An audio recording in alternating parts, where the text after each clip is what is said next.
Abra sua Bíblia no livro de Colossenses.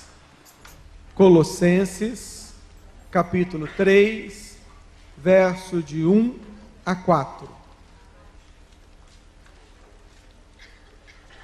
Assim diz a palavra de Deus, Colossenses 3, de 1 a 4. Portanto, se fostes ressuscitado juntamente com Cristo, buscai as coisas lá do alto, onde Cristo vive, assentado à direita de Deus. Pensai nas coisas lá do alto, não nas que são aqui da terra, porque morreste e a vossa vida está oculta juntamente com Cristo em Deus. Quando Cristo, que é a nossa vida, se manifestar, então vós também sereis manifestados com Ele em glória. Amém e amém. O eterno plano, o eterno propósito de Deus para a nossa vida, para a vida de cada um de nós. Este é o nosso tema desta noite. O eterno plano, o eterno propósito de Deus. Evidentemente, é um tema tão rico que precisaríamos estudar do Gênesis ao Apocalipse, e não temos tempo para fazer isso agora. Mas vamos estar olhando para essa pequena porção tão preciosa, tão maravilhosa das Escrituras, que nos apresenta, que coloca diante de nós fatos fundamentais sobre o plano eterno de Deus. Qual que é o contexto no qual você vê a sua vida? A maioria das pessoas planejam a sua existência, pensam na sua vida, tendo como contexto o dia do seu nascimento e o dia da sua morte.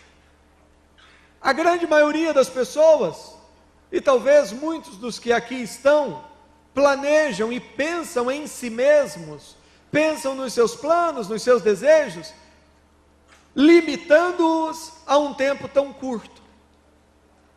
Um tempo que pode chegar aos 70 anos, diz a palavra, se houver um pouco mais de vigor, aos 80. No Antigo Testamento há um momento onde Deus ele limita a idade do homem a 120.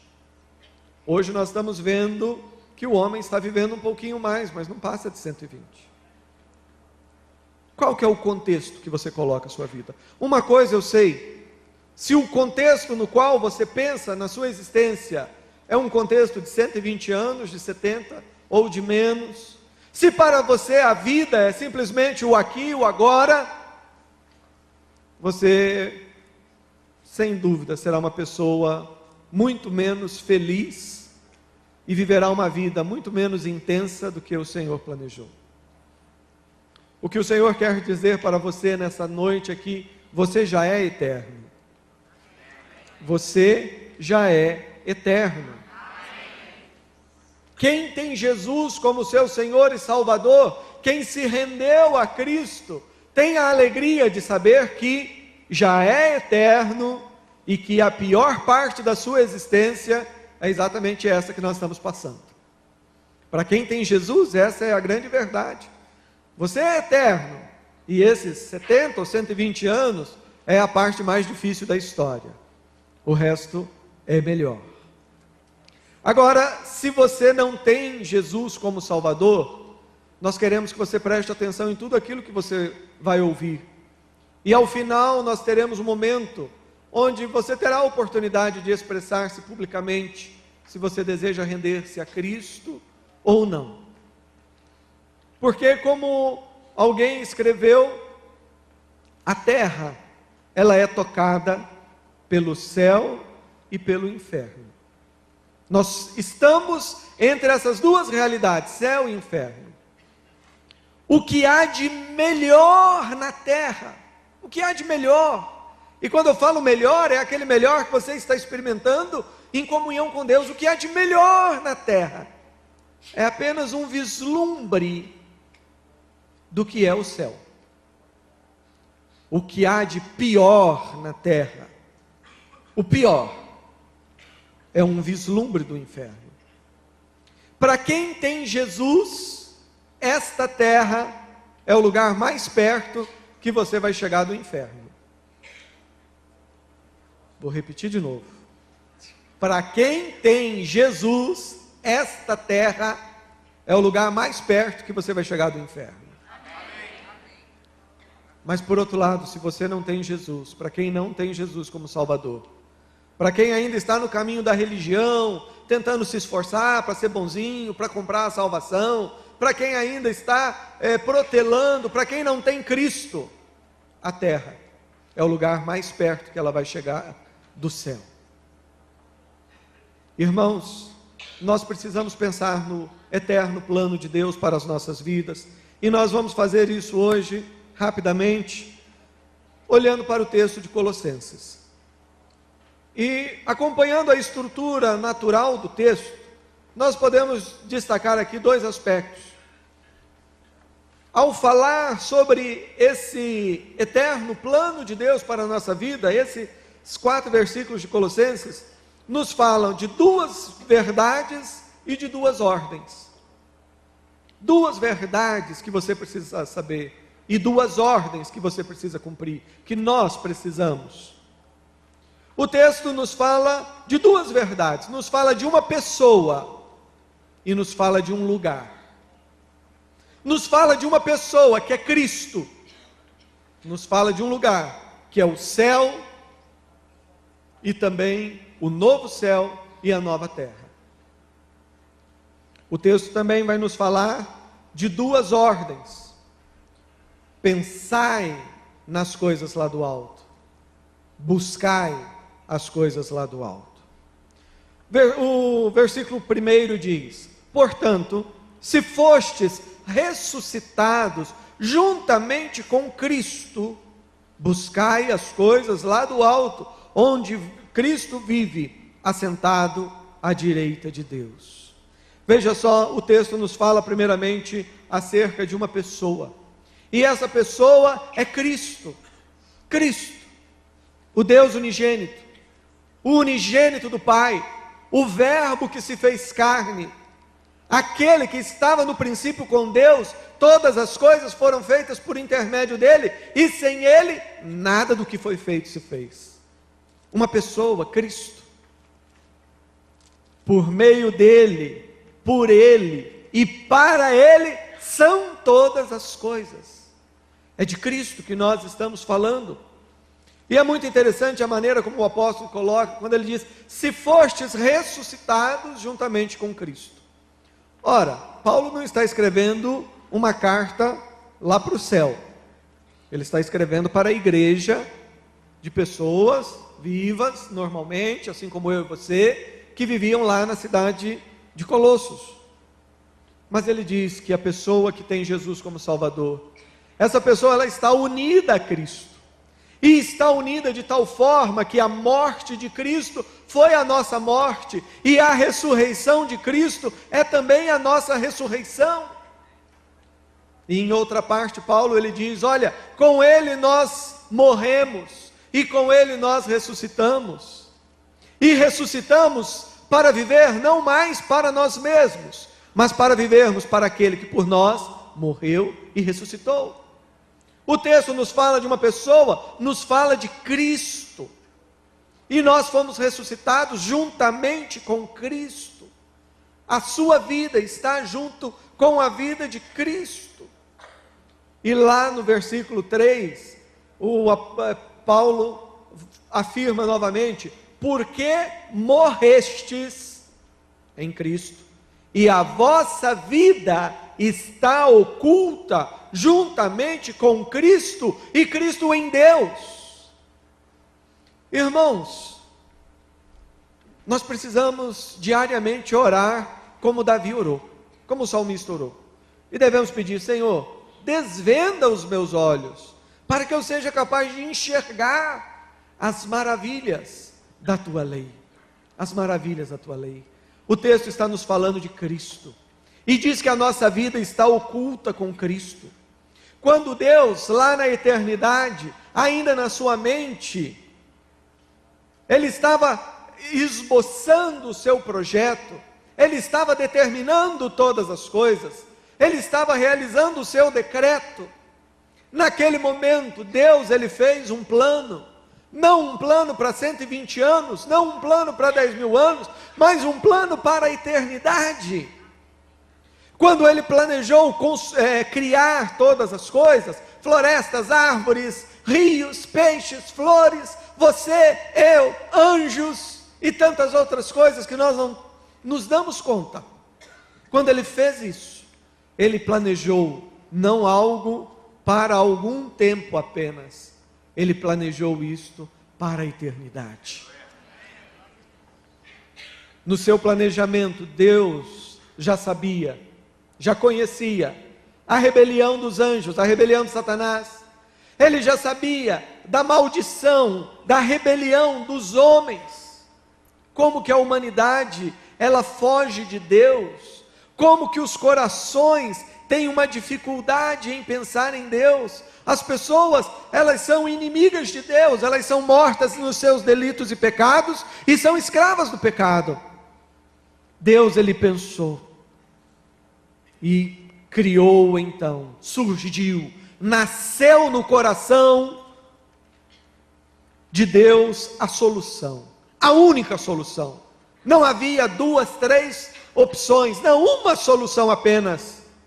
E essa solução era ele, seria ele, o próprio Deus, assumir todo o ônus daquilo que ele estava fazendo, o próprio Deus assumir a dor, assumir a maldição, assumir o castigo. E isso ele faz através da pessoa de Cristo. Isso ele faz através de Jesus. Jesus é a razão de ser do universo. Cada pequeno átomo, cada molécula ou cada galáxia gigantesca existe por causa de Jesus, é mantida por causa de Jesus, porque nele, por ele e para ele são todas as coisas. Você entende que a Bíblia não está fazendo poesia? A Bíblia está falando de fatos, fatos concretos. O mundo, ele tem uma sustentação cristocêntrica. Jesus, ele está no centro. Jesus é maravilhoso. E quando nós pensamos na grandeza de Deus e na grandeza de Jesus, nós entendemos que Jesus, ele é o fundamento da nossa alegria. O fundamento da nossa alegria, Jesus. Hoje nós vamos estar pensando um pouco mais a respeito do lugar onde habitaremos com Cristo. Mas a nossa alegria jamais estará no lugar. Você pode imaginar o paraíso mais perfeito, sem a presença de Deus, não há felicidade. Por outro lado, como eu já tenho dito em outros momentos, você pode, se fosse o caso, poderíamos passar a eternidade sentados numa laje de cimento, mas com o Pai, o Filho e o Espírito Santo, aquilo ali nos traria uma grande alegria. Jesus é o fundamento da nossa alegria. Jesus é aquele que te amou, e te amou ao ponto de levar o seu peso, o peso da nossa culpa, o peso da nossa maldição, na cruz do Calvário. É por isso que o texto, quando fala do plano eterno de Deus, nos fala de Cristo. Porque todo o plano de Deus ocorre por causa de Cristo. O plano de Deus não ocorre por causa do seu esforço pessoal, nem do meu. O plano de Deus não ocorre por causa dos nossos rituais religiosos. O plano de Deus, para a glória de Deus, ocorre pela graça de Deus, pela misericórdia de Deus, revelado em Cristo. Mas o texto aqui, ele nos fala de uma outra verdade. Ele não apenas nos fala dessa pessoa preciosa, mas o texto também nos fala de um lugar. Um lugar concreto, um lugar físico. Diz o texto: portanto, se fostes ressuscitados juntamente com Cristo, buscai as coisas lá do alto, onde Cristo vive, assentado à direita de Deus Pai. A palavra onde, ela direciona a sua mente para pensar num lugar. A palavra que também no grego aqui foi traduzida por onde também aponta um lugar. A Bíblia está falando: olha, já que você agora ressuscitou com Cristo, você tem que focar a sua mente nas coisas do alto. Você tem que focar a sua mente num lugar também. Veja bem, a nossa motivação, a nossa alegria, não é o lugar, é Cristo. Mas Deus é o Deus da superabundância. Deus nunca teve falta de nada. Não pense você que Ele criou o universo porque Ele estava monótono, sozinho, chateado, com carência. Não, Deus não precisa de nada. Deus é um Deus da superabundância. Na verdade, Ele criou o universo porque Ele estava, deixa eu usar uma palavra aqui limitada para se referir a Deus, mas Deus, Ele estava num êxtase de amor, aquele relacionamento eterno entre o Pai, o Filho e o Espírito Santo.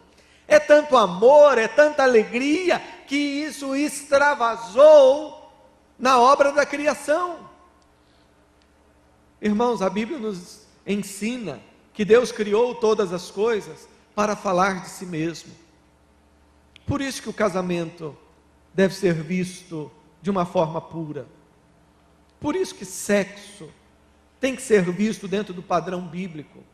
Porque até mesmo a vida sexual, ela foi criada para nos falar de algo tão precioso que ocorre no próprio Deus. Dentro do parâmetro divino, sexo é no casamento. Pessoas que se relacionam dentro do compromisso. E a vida sexual no casamento é aquela coisa tão maravilhosa, tão intensa, que resulta em quê? Em bebezinhos. Em bebezinhos. Mas por que Deus fez assim? Uma maneira de Deus falar um pouquinho de si mesmo. O universo, ele veio à existência por causa desse êxtase de amor e de alegria que existe entre o Pai e o Filho e o Espírito Santo. Só que o relacionamento entre o Pai, o Filho e o Espírito Santo, entre o Deus triuno, não é um relacionamento fechado. Pelo contrário, ele se abre, ele vem, ele nos abraça, ele nos une a Cristo. Morremos com Cristo, ressuscitamos com Cristo, eternamente viveremos com Cristo. Pensai nas coisas lá do alto, onde Cristo vive. Um lugar onde Cristo vive. Pensai nas coisas lá do alto, não nas que são aqui da terra. Mas para nós pensarmos um pouquinho nesse conceito de lugar, de céu, nós temos que entender 3 etapas da história da humanidade, da história do universo. Não se preocupe, simples. 3 etapas. A primeira, Deus, ele cria todas as coisas. Ele cria os céus e a terra. Leia com mais carinho o primeiro capítulo de Gênesis. Eu tive um professor, no primeiro mestrado que eu fiz, que ele falava o seguinte: ele havia estudado com um professor assistente do Albert Einstein, e ele disse que o professor era tão durão, que pegava o trabalho do aluno, lia a introdução, e lia a conclusão, dependendo ele jogava o trabalho fora e já dava 0, e nós falamos: ora, mas por que isso? Ele falou: simples, eu leio a introdução, o aluno está escrevendo, falando onde ele quer chegar, eu leio a conclusão, vejo que não tem nada a ver com a introdução, significa que o aluno não fez um bom trabalho, se perdeu no meio do caminho, e eu não vou perder meu tempo, jogo fora. Leia, né? Leia a Bíblia com isso em mente. Os primeiros capítulos de Gênesis, os teólogos bíblicos da atualidade dizem que se você não entender os 3 primeiros capítulos, você vai entender muito pouco da Bíblia. Então, temos essa primeira fase. Deus, ele cria todas as coisas perfeitas, e diz o texto que ele plantou um jardim no Éden. Há uma diferença entre jardim e floresta, e o verbo ali é que ele plantou um jardim. E alguém já escreveu dizendo que o jardim do Éden possivelmente era o quintal do céu. Era o quintal do céu, um lugar belo. E Deus ali, ele vinha para conversar com o homem. Que coisa maravilhosa saber que desde o início esse era o desejo de Deus: viver conosco em um lindo jardim, se relacionar conosco. Um projeto maravilhoso, um lugar. Então, tivemos aquele momento, veio a queda, e a terra e todos nós começamos a experimentar essa vida que nós temos. Uma vida que está debaixo de uma maldição por causa do pecado. Uma vida num contexto onde somos tocados pelo céu e somos tocados também pelo inferno. Essa é a nossa vida. No Éden, o homem trabalhava, digamos assim, com pouco esforço, ele conseguia o alimento. E o restante do seu esforço era para trabalhar, porque Deus havia mandado ele cultivar o jardim. A ideia que nós temos é que o projeto de Deus era que aquele jardim tivesse as suas fronteiras sendo expandidas, através do trabalho fiel do homem, cuidando de todas as coisas, produzindo cultura, produzindo relacionamentos, produzindo arte, etc. Mas depois do pecado, aí as coisas se invertem. Do suor do seu rosto comerás, e é assim que nós vivemos. Nós passamos o tempo todo trabalhando, suando literalmente, às vezes do rosto, para termos o pão, e sobra tão pouco tempo para fazer aquilo que nós gostamos. Quantas pessoas passam a vida inteira trabalhando, sonhando com a aposentadoria? Não, mas eu estou trabalhando, mas quando eu aposentar, aí no auge dos meus 89 anos, aí finalmente eu vou comprar aquela motocicleta e fazer aquela viagem. Irmão, nós estamos num tempo agora da história. Só que nesse período do pecado, quando Adão e Eva eles pecaram, o Senhor foi e prometeu um Salvador. E disse, ele vai esmagar a cabeça da serpente. A serpente é o diabo, é Satanás, que na sua rebelião contra Deus, conhecendo já a beleza do céu, entendendo a beleza da terra, conseguindo, quem sabe de longe, entender o que o Pai queria fazer, ele decidiu destruir tudo. E naquele momento, o homem já em pecado, o diabo descobre que Deus é Deus, que o Pai é o Pai, Ele é o Senhor de todas as coisas. E ele já sabia até mesmo daquela rebelião, e ele já tinha solução. Solução é Cristo. Solução é Cristo. Solução é Cristo. Esse é o projeto de Deus. E Deus disse, ele vai esmagar a cabeça da serpente. Jesus Cristo veio e morreu e ressuscitou. E ele morreu e ressuscitou para a nossa redenção. E o que é a redenção? Redenção é comprar de volta. É comprar de volta. Jesus Cristo veio e morreu para pagar o preço. Pagar o preço para o diabo? Não. O diabo nunca foi dono de nada. Pagar o preço da justiça do próprio Deus.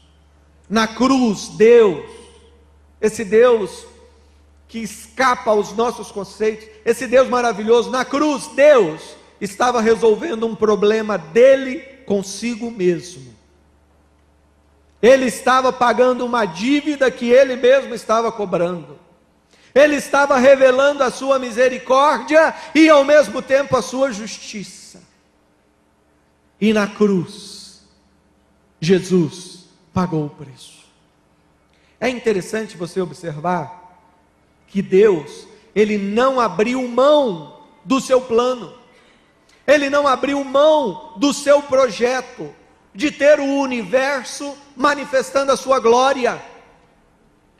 Não foi Deus que disse que a matéria, que o mundo físico é mau e que o espírito invisível é bom. Não, foram os gregos, Platão e companhia que inventou isso. Deus criou e disse, eis que tudo é muito bom. E a maior prova de que Deus não abriu mão do universo criado, não abriu mão nem de uma pequena borboleta, Deus não abriu mão. A maior prova é que ele abriu sim a sua mão na cruz, para ser atravessada por aquele cravo.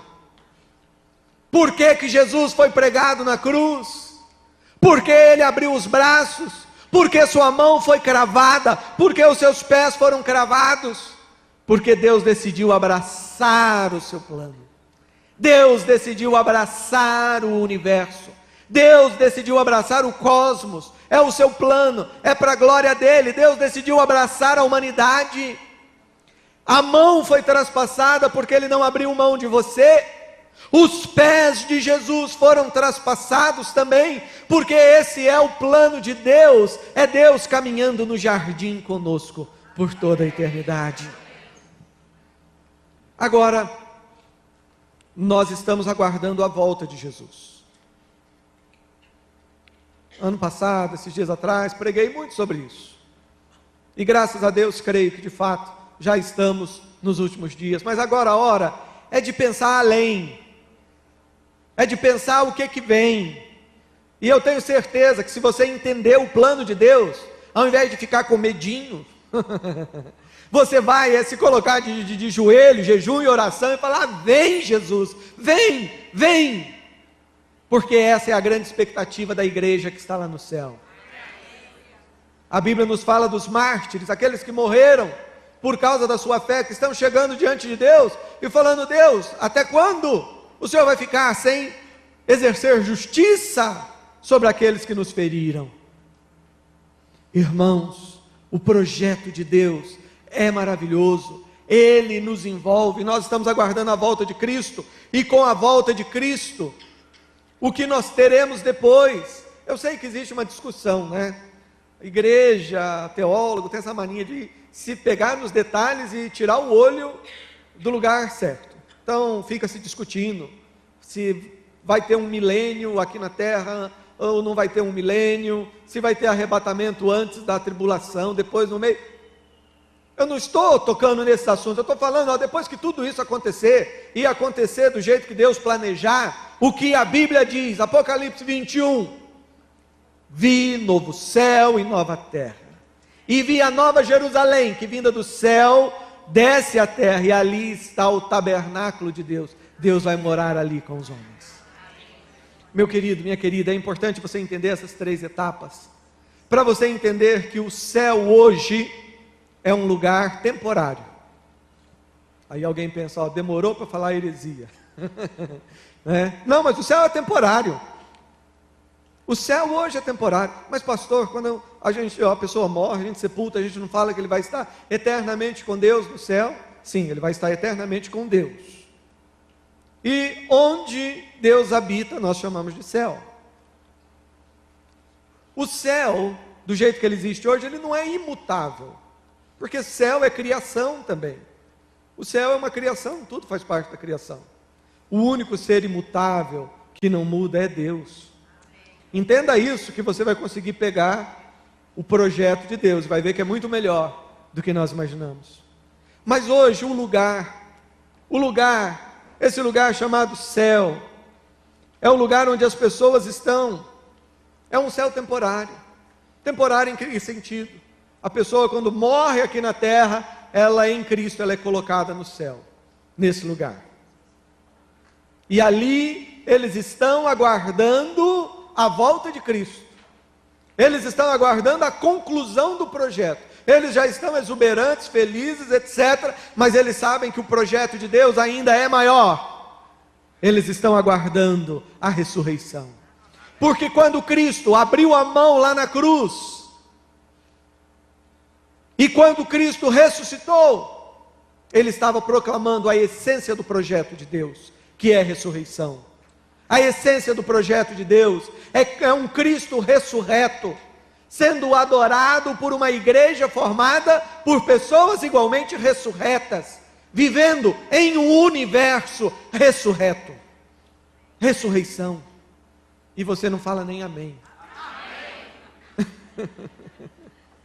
Irmãos, nós não estamos acostumados a pensar nessas coisas, mas olha que coisa maravilhosa. A Bíblia nos fala de duas verdades, nos fala de um lugar e nos fala de uma pessoa. Mas aqui a Bíblia nos dá duas ordens. Ela diz aqui: buscai as coisas lá do alto e pensai nas coisas lá do alto. E eu vou inverter um pouquinho a ordem e falar sobre a segunda ordem primeira. Quando diz pensai nas coisas lá do alto, onde Cristo habita. Onde é que Cristo habita? Como Deus que é, Ele está em todos os lugares. Mas o Cristo que se fez carne, a natureza humana de Jesus, que foi ressurreta, subiu aos céus, está assentada à destra do Pai, está em um lugar, que é o céu. E a Bíblia diz: pense nas coisas lá do céu. Aí eu fico pensando, Deus, ele daria uma ordem que você não pode cumprir? Deus, ele mandaria você fazer algo que você não pudesse? É claro que não.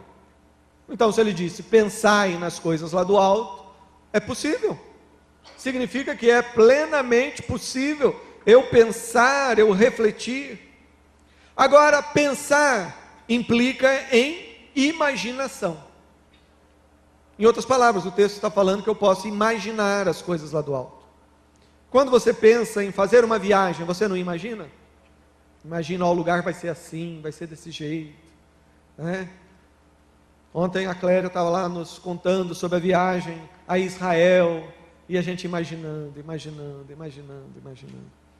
Agora, quando a Bíblia diz para eu pensar, e até mesmo, consequentemente, imaginar as coisas lá no céu, a Bíblia está falando para eu fazer isso com uma mente abastecida pela revelação de Deus. É interessante que Satanás, durante muito tempo, conseguiu fazer com que esse tema estivesse fora da agenda dos teólogos e dos estudiosos. Tem livros de teologia dessa grossura que usa um parágrafo ou uma ou duas páginas para se falar da vida vindoura. Mas as pessoas, elas costumam usar alguns textos para justificar isso. Abra lá comigo, em 1 Coríntios, capítulo 2. 1 Coríntios, capítulo 2. Eu sei que enquanto eu estava falando e imaginando na mente de alguns, esse versículo veio. As pessoas pegam o texto fora do contexto. Paulo aqui, começando no versículo 6, ele está falando como que Deus é maravilhoso, como que Deus preparou a salvação não só para judeus, mas também para os gentios.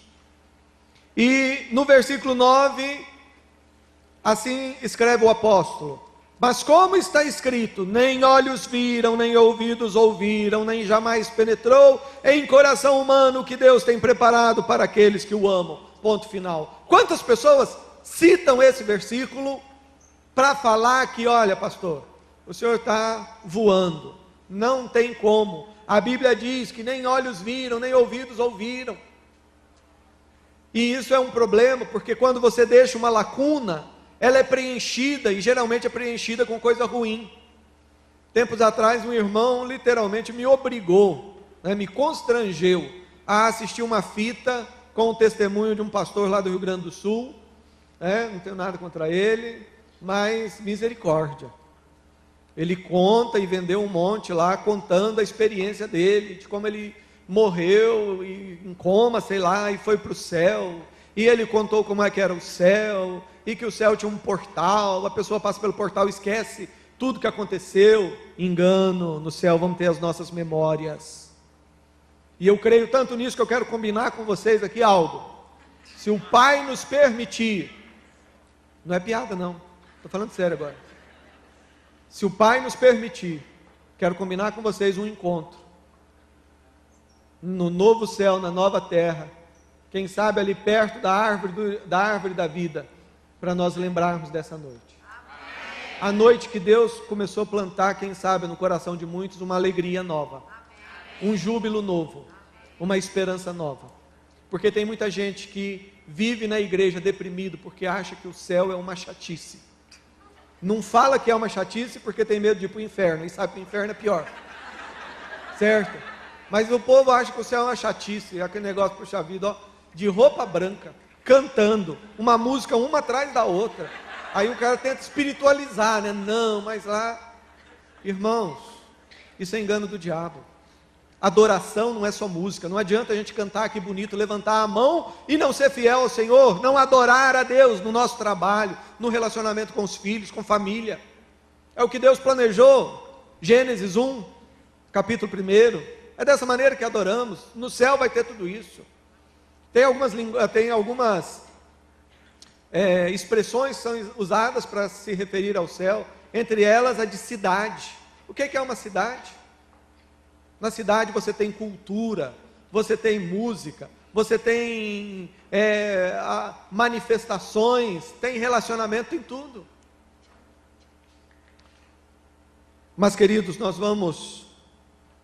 as pessoas elas olham para isso aqui e dizem, nós não podemos imaginar nada. E eu estava falando lá do gaúcho, né, que fez lá uma descrição do céu que eu achei horrorosa, de mau gosto. Um céu feio, e um Cristo que pensava igual ele. Eu achava engraçado, né? Ele falando, né, que Jesus me disse que é assim, disse que é assim, me disse que é assim, disse que é assim. Aí eu falei, só que Jesus me disse aqui, se alguém me falar alguma coisa que vai além do que está escrito, seja anátema, seja maldição. O Cristo, do discurso dele, faltava falar, bate, né? Vai ser assim.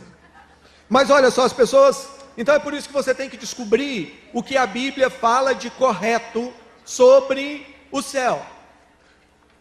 Você pode pensar, aqui diz, nem olhos viram, volte lá o texto.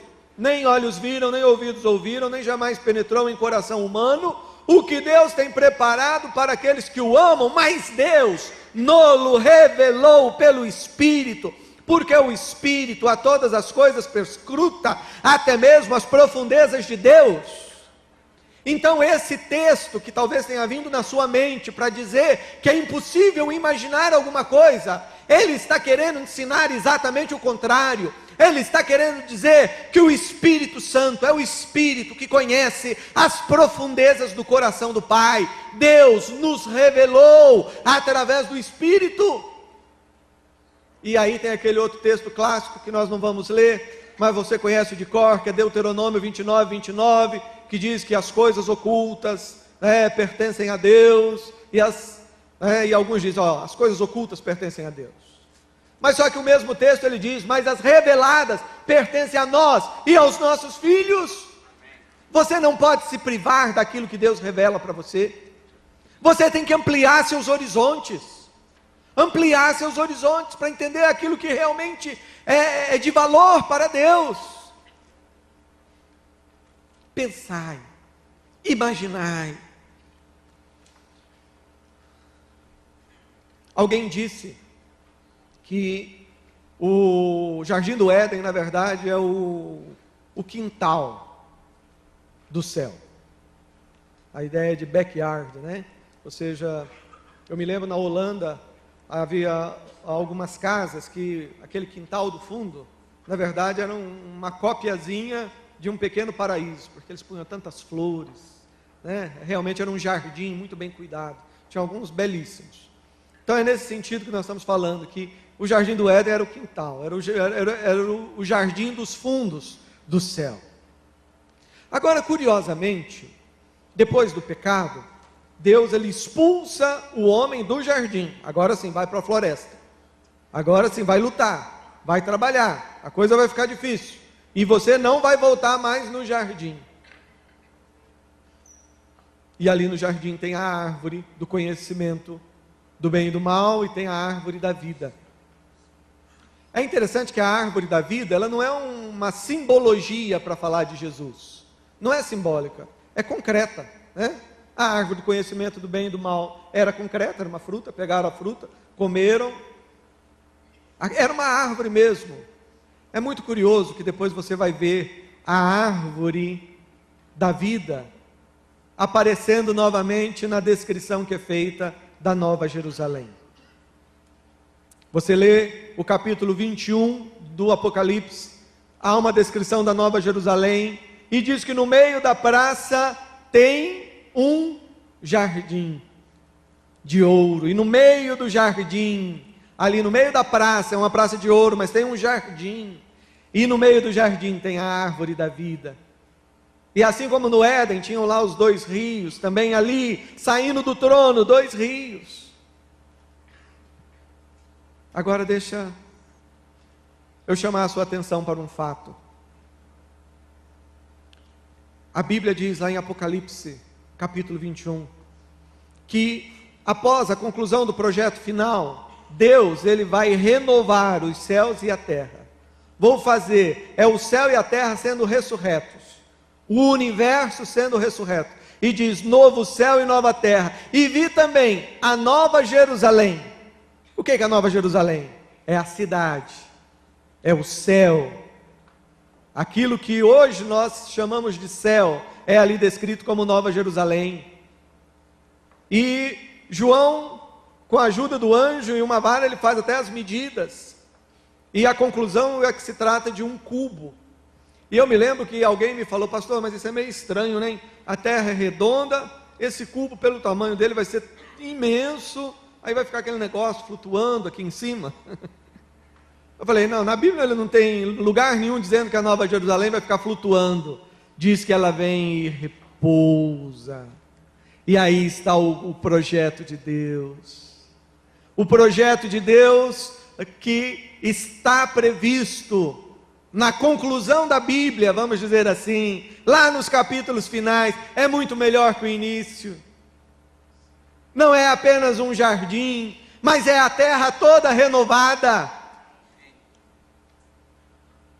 Não é a separação que há hoje entre terra e um céu, mas é o céu envolvendo a terra. É o céu envolvendo a terra. É extrema beleza, é uma maravilha. Mas vamos pensar um pouquinho.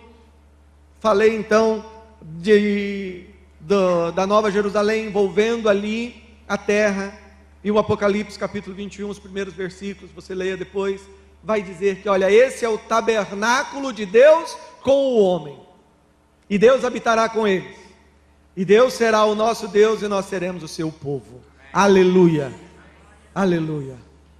Você deve ter já se familiarizado com essa frase. Ela aparece na Bíblia em vários textos. E ser-me-eis povo, e eu serei o seu Deus. Mas que coisa maravilhosa, se hoje o céu é um céu lá em cima, após o momento final, o céu vai ser aqui embaixo. Se hoje Deus, quando nós morremos, Ele nos leva para estar com Ele nas alturas, nas coisas lá do alto, como diz Colossenses, haverá um dia em que Ele voltará, há um dia em que Ele fará novas todas as coisas, e Ele vai cumprir o seu plano, que é de vir até nós, é o seu tabernáculo, é Ele morando conosco. Mas se isso já parece muito interessante, deixa eu só aguçar um pouquinho mais a sua mente. Porque nós temos uma ideia de que o céu hoje é algo só espiritual. Como eu falei, nós estamos contaminados com aquela visão dos gregos, né, que a matéria, o mundo físico é mal. E diga-se de passagem, nós nem sabemos muito bem o que é uma coisa só espiritual. Mas o fato é que o céu hoje, ele tem o seu aspecto físico. Ele tem pelo menos algumas pessoas lá, que estão lá fisicamente. Jesus Cristo está lá, ressurreto. Elias subiu numa carruagem de fogo. Enoque foi trasladado. Mas eu quero colocar para vocês uma outra passagem bíblica. Jesus está na cruz. De um lado, um malfeitor que está zombando de Jesus. Para ele, o importante é o aqui e agora. Ele chega para Jesus e diz: olha, mas se você é alguma coisa, desce aí, me ajuda, me tira daqui. Aquele malfeitor parece muitos de nós, que estão constantemente diante de Deus, para falar: ó Deus, se o Senhor é Deus mesmo, então vem e me resolve meu problema, é aqui e agora, paga as minhas contas, resolve, troca o meu pneu, e etc, etc. Mas o outro malfeitor, ele tem uma atitude diferente. E é interessante que ele era malfeitor, mas ele entendia a teologia judaica. Porque ele olha para Jesus e ele reconhece que Jesus era o Messias, aquele que o profeta Isaías tinha dito.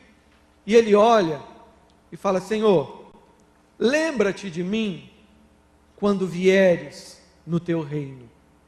Porque a grande expectativa dos judeus, que não se contaminaram com Platão e companhia, a expectativa dos judeus é que o Messias viria para restaurar a terra, novos céus e nova terra, promessa não do Apocalipse, lá de Isaías. E eles estavam aguardando: o Messias vem, vai restaurar, vai ressuscitar, vai transformar. E aquele homem, não sei o que ele tinha aprontado para ir parar na cruz, mas ele conhecia isso. E ele disse: Senhor, lembra-te de mim quando vieres no teu reino. Mas Jesus olha para ele e responde como? Em verdade te digo, hoje estarás comigo no paraíso. E aí nesse versículo não tem aquela vírgula dos adventistas não, né? Adventista diz que tem uma vírgulazinha ali, né? Ó, na verdade te digo hoje, um dia você vai estar comigo no paraíso. No grego não tem vírgula, certo? E essa história de sono da alma não tem fundamento na Bíblia. Quem dorme é o corpo fica cansado, dorme, a alma não se cansa. Em outras palavras, o que o versículo estava dizendo, o que Jesus falou foi exatamente isso. Olha, hoje você vai estar comigo num paraíso. Agora eu pergunto, tem sentido eu tentar me comunicar com você e usar uma palavra que só tenha significado para mim e não tenha significado para você? Não tem. Para que haja comunicação, a palavra que eu usar, ela deve ter o mesmo significado para mim e para você. Jesus, ele usa a palavra paraíso. Essa palavra é de uma raiz persa, e ela significa jardim. Deus, ele fala para aquele homem, olha, em verdade te digo que hoje você vai estar comigo no jardim, no paraíso. A palavra paraíso, ela denota um jardim feito de uma forma belíssima e cercado por um palácio. É o jardim no contexto do palácio. Leia o Apocalipse 21, você vai ver o jardim na Nova Jerusalém, no contexto de um palácio. Irmãos, o que Deus tem para nós é algo maravilhoso. E Deus diz, pensai nas coisas do alto. Como eu falei, graças a Deus hoje tem pessoas que estão lendo a Bíblia e estão levando a sério o que ela está falando. Tivemos aí décadas onde os teólogos nem sequer acreditavam que isso era um fato verídico, achavam que era lenda, etc, etc. Graças a Deus, os olhos estão sendo desvendados. Jesus, ele diz, pensai nas coisas do alto. E ele também nos diz, Colossenses, nos diz, buscai as coisas lá do alto. Agora, o que significa buscai as coisas lá do alto?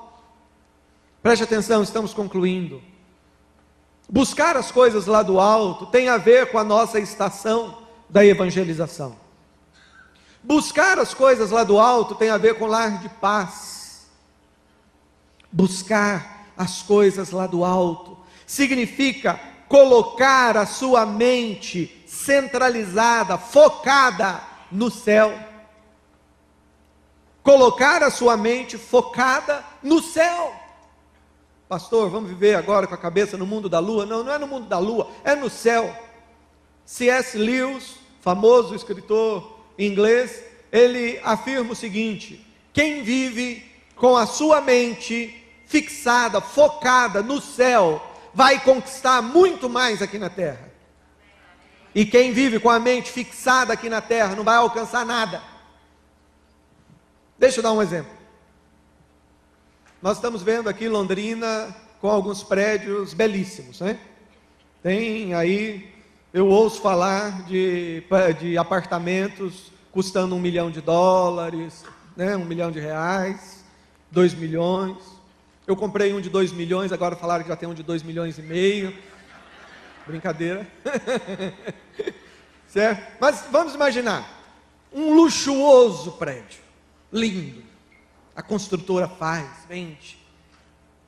Quando ele terminou. Geralmente as construtoras fazem um marketing, né? E traz televisão, e vamos fazer para todo mundo ver e já ficar com vontade de comprar o outro. Para e pensa. Você acha que no dia da inauguração do prédio, alguém lá do céu, sejam irmãos que já tenham ido, ou algum anjo, você acha que algum anjo vai chegar e vai olhar e comentar com o outro, falar, olha, que beleza, hein? Olha só aquele closet, nossa, rapaz, garagem, ó, três vagas. Você acha que anjo vai estar preocupado com o prédio? Nada. Mas se você, sendo fiel a Deus, se dispor a pegar a sua apostila do Lar de Paz e Milagres e descobrir o servente de pedreiro, talvez uma pessoa humilde, simples, alguém que guarda lá a construção, e você falar dos 5 pontos que estão aí nesse estudo do boletim. Se você amanhã pegar esse boletim, levar ali, entregar para alguém, gastar 5 minutos, falar do Evangelho, ele se render a Cristo, no céu é festa.